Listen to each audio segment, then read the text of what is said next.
तो hi guys welcome back to my new video. I hope आप सब लोग मस्त होंगे। तो गाइस मेरा नाम तुषार श्रीवास्तव और आज की वीडियो होने वाली है कि कैसे आप अपना डिप्लोमा इन फार्मेसी का जो सेकंड ईयर है वो बिना किसी बैक के क्लियर कर सकते हो। जी हाँ गाइस, ये एक ऐसा लास्ट ईयर है आपका। अगर इसमें आपकी बैक आ गई तो समझो आपका एक साल बर्बाद, पता ही नहीं चलेगा आपका एक साल कहाँ चला गया।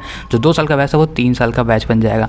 तो गाइस मैं भी एक रजिस्टर्ड फार्मासिस्ट हूँ जो डिप्लोमा इन फार्मेसी किया हुआ है, वो भी बिना किसी बैक के, और मैंने अपना डिफार्मा 2025 में कंप्लीट किया है। मतलब समझ सकते हो हाल ही में मेरा हुआ है। और जो मैं आपको टिप्स और ट्रिक्स बताऊँगा वो पूरे टॉपिक कोई नहीं बता सकता है।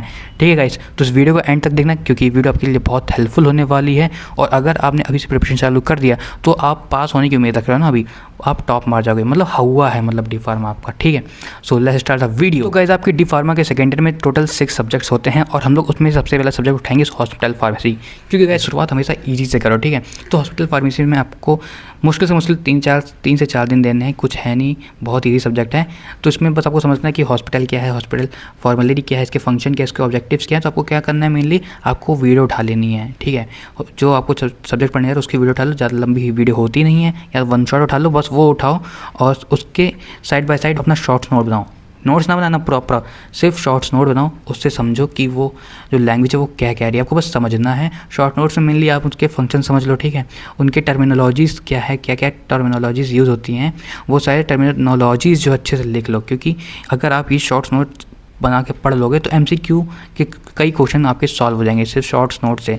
थ्योरी का तो सिस्टम अलग हो गया, उसको बस समझो क्या वो बोल रहा है, आपका क्लियर हो जाएगा हॉस्पिटल। मतलब सिर्फ 3 से 4 दिन दो, हॉस्पिटल क्लियर हो जाएगी। तो जो हम लोग नेक्स्ट सब्जेक्ट की बात करने वाले हैं वो है कम्युनिटी फार्मेसी। कम्युनिटी फार्मेसी भी बहुत एक ईजी सब्जेक्ट, इसमें भी है ही क्या, इंट्रोडक्शन है, SOP हो गया, एडहेरेंस हो गया और आपका प्रिस्क्रिप्शन हो गया। ये छोटे मोटे इजी टॉपिक्स हैं, इनका मतलब क्या ही है टॉपिक्स, इनके बस वीडियो उठाओ, समझो, शॉर्ट्स नोट बनाओ, क्लियर करो। ठीक है, कम्युनिटी फार्मेसी भी ऐसे क्लियर हो जाएगी। बस हाँ, प्रिस्क्रिप्शन के 8 पॉइंट्स क्या हैं वो बिल्कुल गलत नहीं होने चाहिए। ठीक है, फंक्शन सबका मेनली ऊपर नीचे करके लिख दोगे, क्लियर हो जाएगा। PTC वगैरह, मतलब आपको बस समझना है कि वो लैंग्वेज बोल क्या रही है। लिटरली आपको कम्युनिटी फार्मेसी, हॉस्पिटल फार्मेसी ऐसे सब्जेक्ट क्लियर हो जाएंगे, कुछ भी नहीं है इसमें। अब लोग आते हैं नेक्स्ट सब्जेक्ट की, वो है फार्मेसी लॉ एंड एथिक्स। ये एक ऐसा सब्जेक्ट है जिसमें आपने अगर एक चैप्टर पढ़ लिया आपका सब्जेक्ट क्लियर।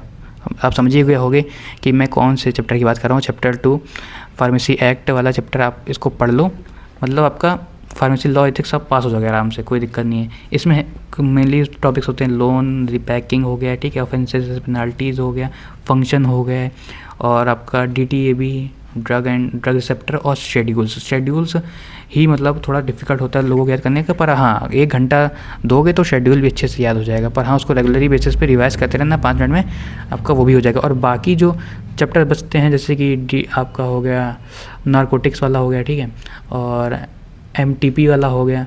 तो ये जो चैप्टर्स हैं ये ऐसे चैप्टर हैं जिनको बस एक बार ध्यान दे लो, क्या बोल रही हो लैंग्वेज, क्या वो समझाना चाह रही है, बस इसका समझ लो, ये भी लिटरली क्लियर ही हो जाएगा। मतलब थ्योरी है, कहानी बना के आ जाओ, पर हाँ कहानी भी उससे रिलेटेड बनाना, तभी क्लियर हो जाएगा। तो ये मेनली आपको कवर करना है। चैप्टर 2 तो अच्छे से पढ़ना, चैप्टर 2 ने पढ़ लिया तो समझो तुम पास तो हो ही जाओगे। MCQ निपट जाएंगे, क्वेश्चन आंसर निपट जाएंगे। ठीक है, अब हम लोग बात करेंगे आपके नेक्स्ट सब्जेक्ट की, जो है बायोकेमिस्ट्री। मतलब ये सब्जेक्ट मुझे लगता है अगर कोई 8th क्लास का बच्चा भी देने बैठेगा वो भी पास कर जाएगा। लिटरली है क्या, कार्बोहाइड्रेट, न्यूक्लियस, लिपिड वगैरह ऐसे बताओ चैप्टर हैं, लिटरली अभी कवर नहीं कर पाओ। कार्बोहाइड्रेट समझ लो, कार्बोहाइड्रेट्स क्या होता है, न्यूक्लियस क्या होता है, लिपिड क्या होता है, और जो सबसे बड़ा चैप्टर आपको देखने को लगता है मेटाबॉलिज्म, उसमें तो सबसे कम पूछा जाता है, वो क्रैब्स साइकिल हो गई, और 2-4 उसकी अबनॉर्मलिटीज़ वगैरह जो हैं, 2-3 टॉपिक हैं, बस वही कवर करो, हमारा बायोकेमिस्ट्री भी कवर हो जाएगा। मतलब बायोकेमिस्ट्री सीरियसली बता रहा हूँ, आपके सीरियस नोट्स बता रहा हूँ कि कार्बोहाइड्रेट समझ लो क्या है। पेपर में सीधे आता है what is carbohydrate, define carbohydrate. उसमें आपको क्या करना है, 2 पन्ने का बड़े आराम से लिख सकते हो कार्बोहाइड्रेट के बारे में, 10 पॉइंट लिख दो कार्बोहाइड्रेट के बारे में। ठीक है, उसका आपको 2-3 स्ट्रक्चर जो होते हैं, लैक्टोज का हो गया स्ट्रक्चर, ठीक है, माल्टोज का स्ट्रक्चर हो गया, वो भी उसमें बना दोगे तो उसमें नंबर पूरे मिलते हैं। सिंपली पूछ ही क्या रहा है, वो कार्बोहाइड्रेट्स क्या होता है ये बस बता दो, नंबर मिल गया, पूरे नंबर मिलेंगे बायोकेमिस्ट्री में। मैंने भी ऐसे किया था। मतलब अब कार्बोहाइड्रेट्स में आपको कितना ही लिख सकते हो, है ना, तो आप स्ट्रक्चर बता दो, उसके नंबर अलग मिल जाएंगे। ठीक है, आप अपना वो बता दो कार्बोहाइड्रेट्स होता क्या है, लैक्टोज के बारे में बता दो, माल्टोज के बारे में बता दो कैसे क्या है, मोनोसैकेराइड, पॉलीसैकेराइड, ये सब बता दो करके आपका बायोकेमिस्ट्री का ये जो है सब्जेक्ट ये भी क्लियर हो जाएगा। मतलब ईजी सब्जेक्ट हैं ये 4 सब्जेक्ट तो जो शुरुआती में जो फर्स्ट है वो सब्जेक्ट है फार्माकोलॉजी, फार्माकोथेरेपेटिक्स। अब हम लोग उस सब्जेक्ट के बारे में बात कर लें तो हम लोग बात करने जा रहे हैं फार्माकोलॉजी और फार्माकोथेरेपेटिक्स। इन दोनों सब्जेक्ट को मैं एक ही साथ बताने जा रहा हूँ क्योंकि दोनों सिमिलर सब्जेक्ट है, एक साथ पढ़ोगे तो क्लियर हो जाएगा आराम से, कोई दिक्कत नहीं। बस हाँ, इनको रेगुलर बेसिस पे तुम्हें पढ़ना है। मतलब अभी तैयारी करें तो लास्ट तक तुम्हें इसके बारे में पढ़ना ही है पढ़ना है। अगर छोड़े तो मतलब तो वो सब्जेक्ट तुम्हें छोड़ देगा। तो इसकी तैयारी कैसे करनी है? अगर तुमने थेरेपेटिक्स उठाया है तो थेरेपेटिक्स में तुम्हें मेनली उसकी डेफिनेशन पढ़नी होती है, एटियोलॉजी पढ़नी होती है, पैथोजेनेसिस हो गया, क्लिनिकल मैनिफेस्टेशन और नॉन फार्माकोलॉजिकल एक्शन और फार्माकोलॉजिकल एक्शन।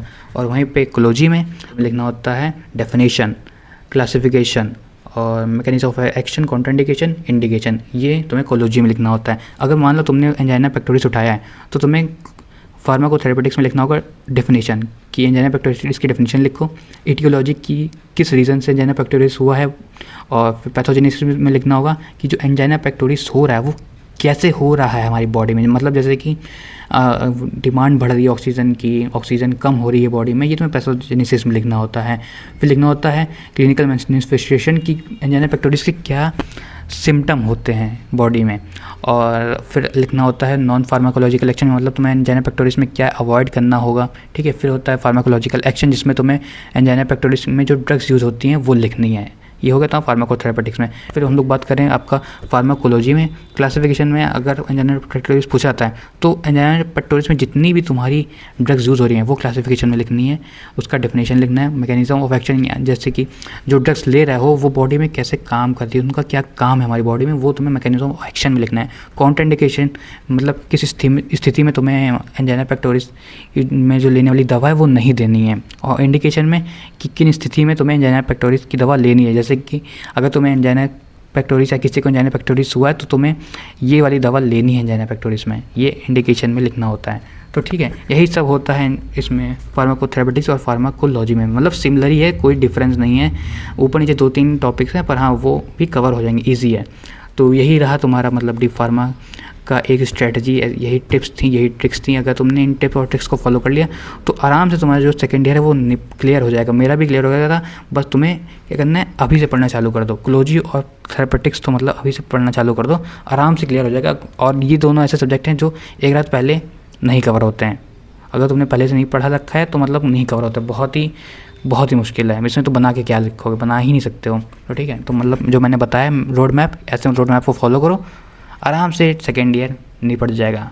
तो अगर ये वीडियो पसंद आई तो वीडियो को लाइक, चैनल को सब्सक्राइब जरूर करना। मिलते किसी नेक्स्ट वीडियो में, तब तक के लिए बाय बाय।